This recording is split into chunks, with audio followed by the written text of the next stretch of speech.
Here we are again, guys, at Ken's Automotive, getting the lowering springs put on.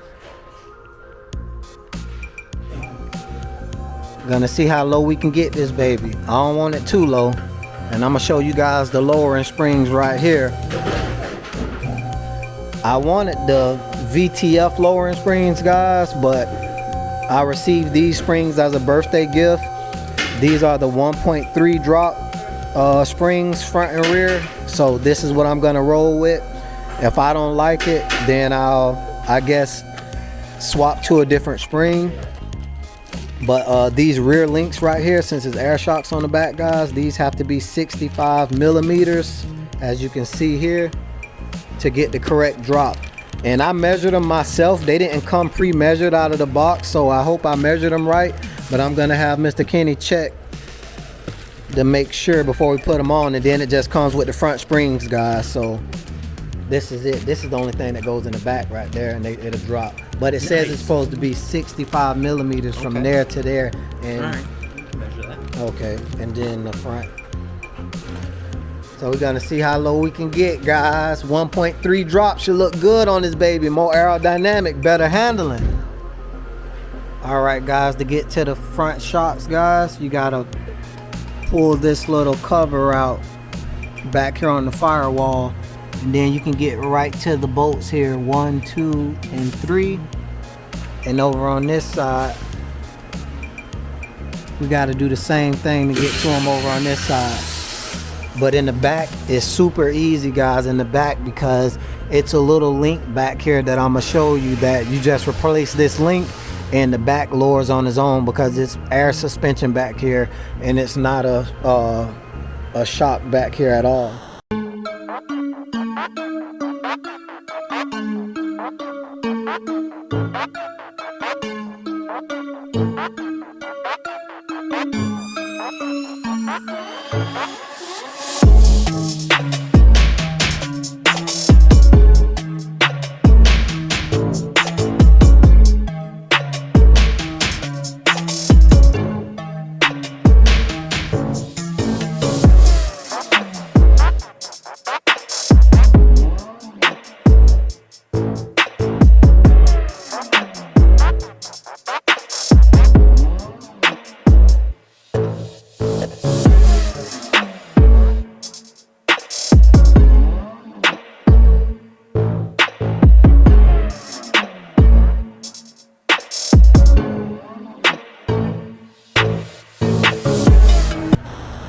And the first one's out, guys.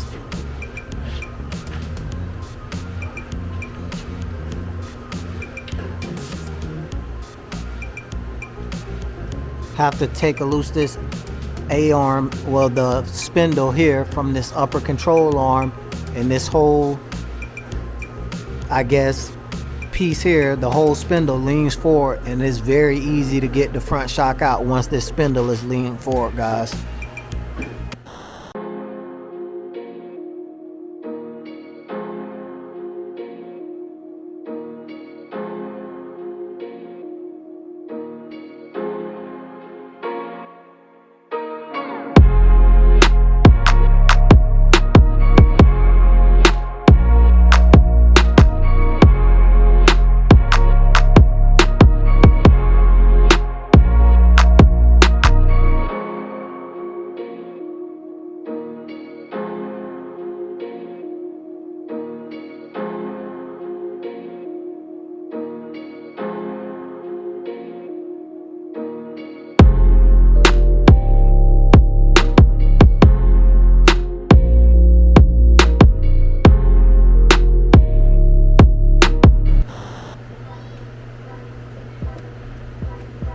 Alright, I got 2 on.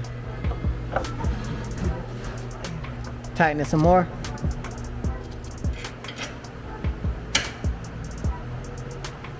There we go.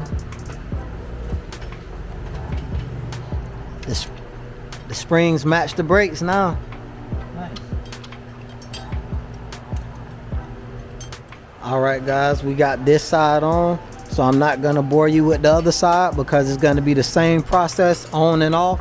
So I'm gonna go ahead and fast forward, guys, to the back to show you how to put these end links on the back.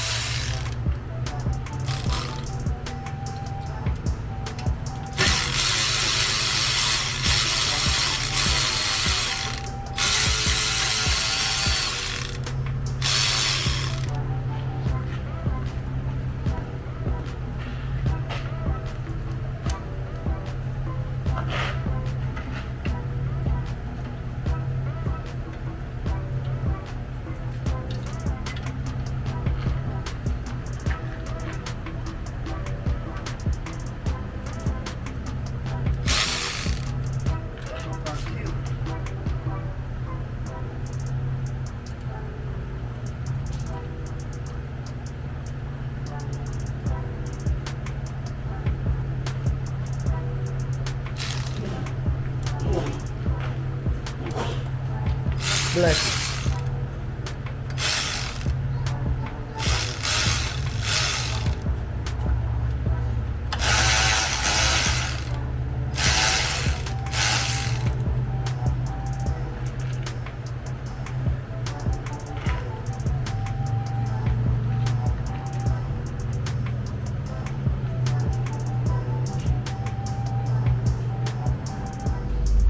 And there she is, guys.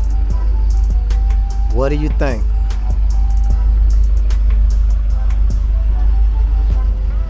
The front still hasn't dropped all the way yet because the springs have to adjust. So it'll take a couple of days for the front to get as low as the back. But they're about the same now, guys. But I can tell you right now, I mean, the launch is way stronger. It corners a hell of a lot better. And it just looks a lot meaner being this low, guys. I mean, it looks a lot meaner being this low. And the exhaust is crazy loud. And the only reason why the exhaust is a lot louder is because look how low the exhaust tips is to the ground now. So, I mean, it's beautiful in my personal opinion. You know, I love it. The rear is a little bouncy.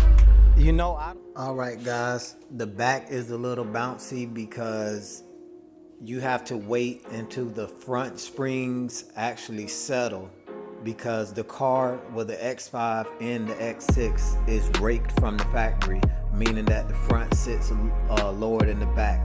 So what you want to do is give it time to settle, and then once it settles, then you want to adjust the rear so it's extremely equal with the front, or higher than the front, a little higher than the front, and you won't have that problem at all whatsoever. It'll actually ride more closer to stop, you know. But if the rear is lower than the front with the airbags, it's gonna bounce, guys.